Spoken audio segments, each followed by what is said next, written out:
Next on Newsmax Prime, the chairman meets the CEO.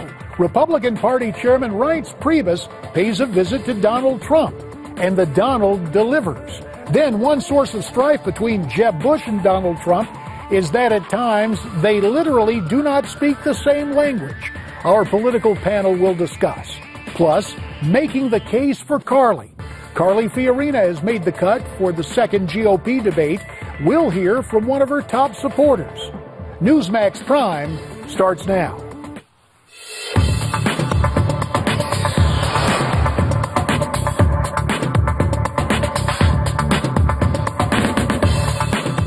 Good evening. Welcome to the Thursday night edition of Newsmax Prime. I'm J.D. Hayworth. Of prime interest tonight, sign on the dotted line.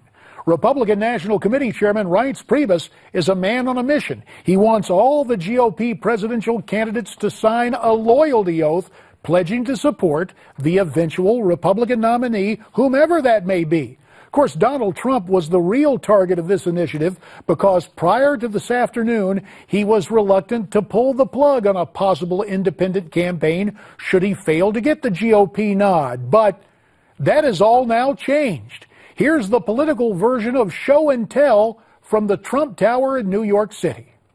The best way for the Republicans to win is if I win the nomination and go directly against whoever they happen to put up. And for that reason, I have signed the pledge. Yeah.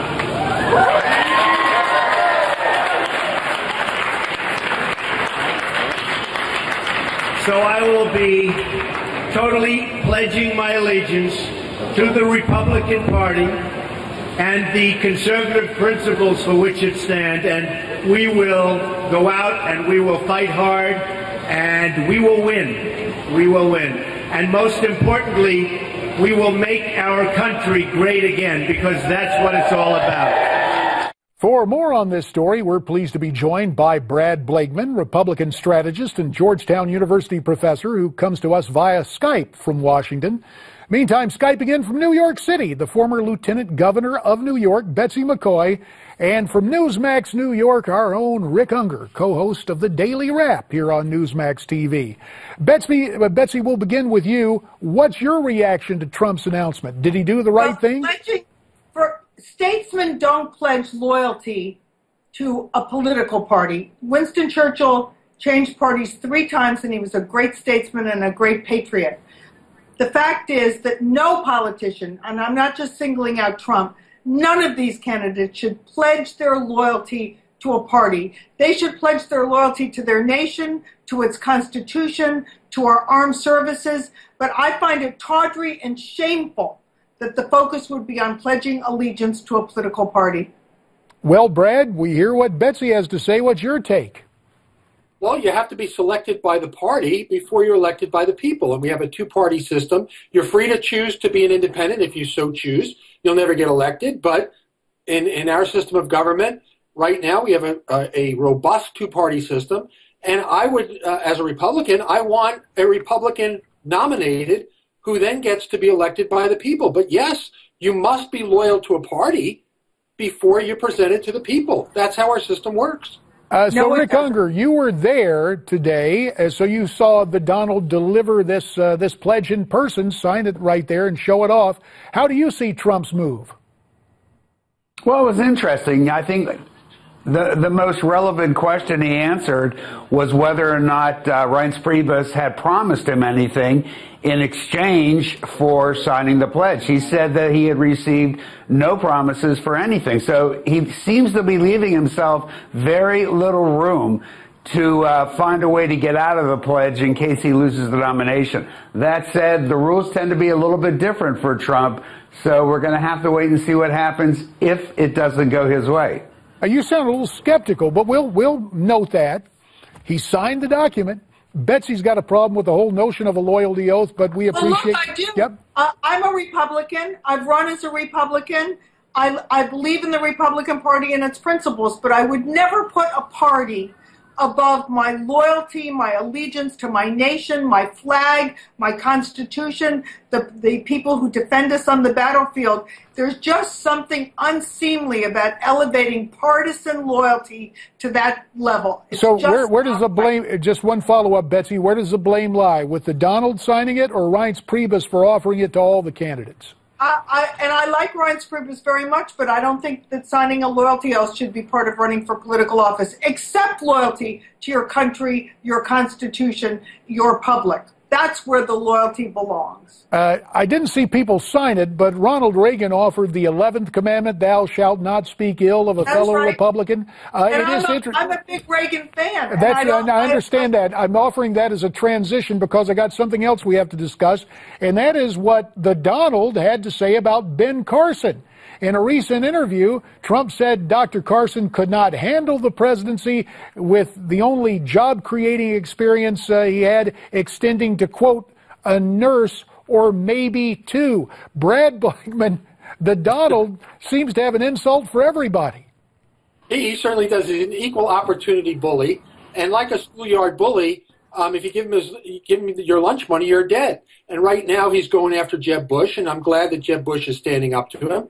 But, it's up to Reince Priebus to play the principal role here. And the student didn't go see the principal. The principal went to see the student. And that didn't make, I believe, the Republican Party look good at all. And I'll agree with Betsy. The loyalty oath should be unnecessary. All right. And that should have never happened. But it did. And now you're seeing every candidate sign it. Okay, Betsy, I need to get your take on Trump going after Dr. Carson. Is it because Dr. Ben's numbers are going up? Look, let me say this about Donald Trump.